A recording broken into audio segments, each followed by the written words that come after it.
Bring Jon Najarian in on this conversation, co-founder of Market Rebellion. So, boy, we've done more conversation on a show like this about Bitcoin the last couple of weeks, I got to tell you, that we thought. And by the way, I'm trying to keep everybody in this newsroom or studio focused. There's a lot of people looking at their phones. Oh, where's Bitcoin? So that tells you a little bit about this as well, right? What have you made of kind of this environment since Trump won? Well, he will be the first crypto-friendly leader and the first crypto-friendly administration since Bitcoin was created by Satoshi Nakamoto. Up until now, we have regulated through enforcement. Now we're about to have, it certainly seems like, a very crypto-friendly head of the SEC, depending who the president names. Number of folks have been put out there, but all of them friendly to crypto. He spoke at the Bitcoin conference in Nashville this year, the president did. Kamala Harris was invited and she declined. So I think this is one of the significant drivers, that and perhaps that we might have a Bitcoin reserve. If we have a Bitcoin reserve, sort of like the Strategic Petroleum Reserve, you can only imagine how high we could drive Bitcoin in the coming years. You mentioned regulation. I mean, that's what a lot of this is about, right? The current SEC chairman's a guy by the name of Gary Gensler. He put up his post the other day that he says, I'll be out on the 20th of January, January 20th, 2025. I'll be stepping down.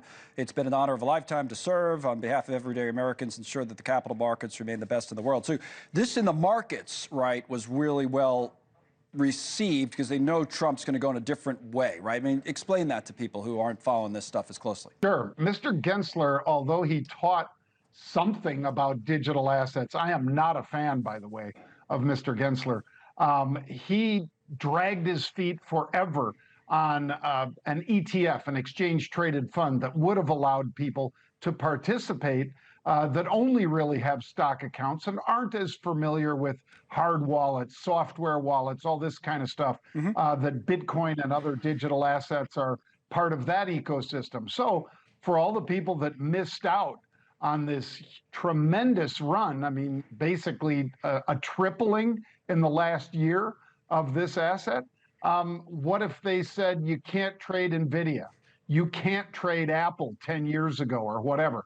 Well, that's what regulation through enforcement looks like, guys, and that's why I am not a fan. But now that you will have somebody friendly to digital assets, I think literally the sky's the limit. Michael Saylor thinks the same.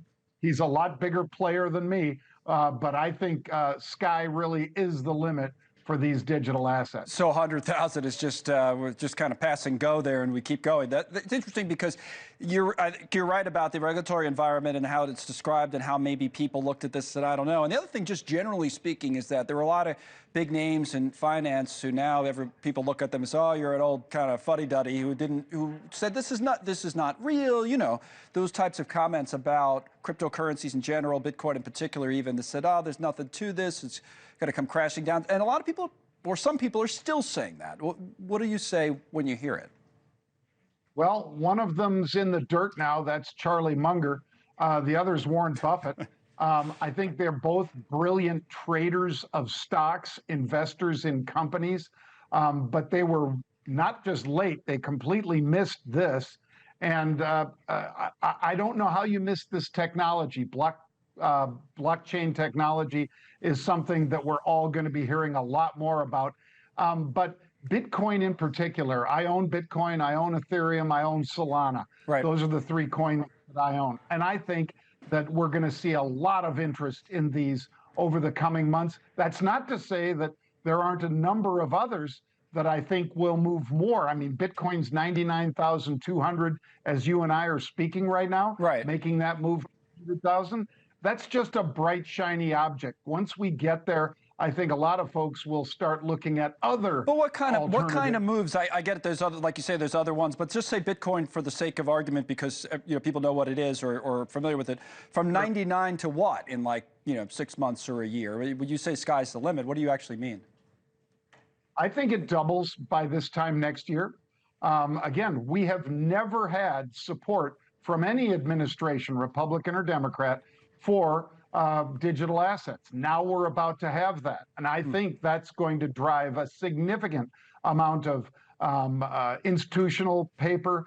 Some of the people that have stayed on the sidelines because they didn't understand it will either gravitate towards those crypto ETFs, which have just grown faster than virtually any ETF in history, or they will just jump in there and get a MetaMask wallet or go over to Coinbase or whatever it might be.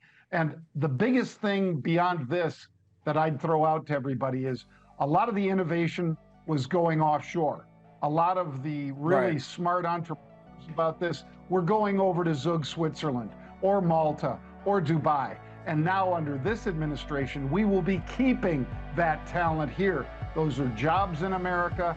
Those are opportunities in America, and I welcome that. Another angle on all of this. Thank you, Jon, for coming on. Hopefully we come back again soon. Appreciate it.